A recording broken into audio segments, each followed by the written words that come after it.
really love the whole consumer intent piece of the conversation because consumers been in a volatile environment for many years now. If we even just want to loop in COVID, et cetera, but there's always sort of pressure on the consumer in one way or another. But seems like right now it's a very important part of the dialogue. So Yeah. let's get into what you're seeing and just from general to specific and how you feel about intent.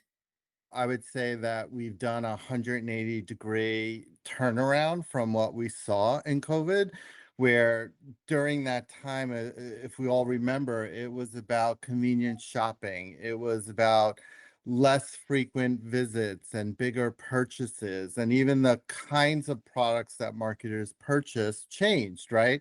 Instead of buying the six pack, they were buying the case because they weren't going as frequently. Marketers had to adapt to that and build new strategies like buy online, pick up at store, and delivery and online became very popular. And you had to be agile and you had to adjust to the consumer behavior at the moment.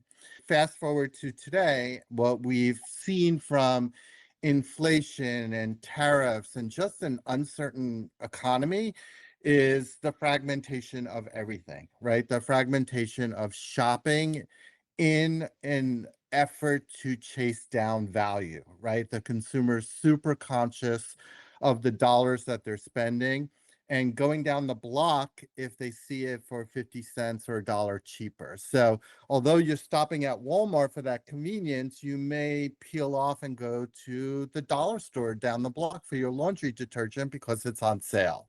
So those changes combined with the fragmentation of media have essentially changed the way that marketers have to react and the way that they have to market. And there's a new dynamic caused by that that has to, again, point to the importance of agility and adapting to that consumer behavior. We're seeing that data come in many different forms, from where people shop to what they buy and how they pay for things. It's been really interesting to watch that intent data, but also that location data and that commerce data.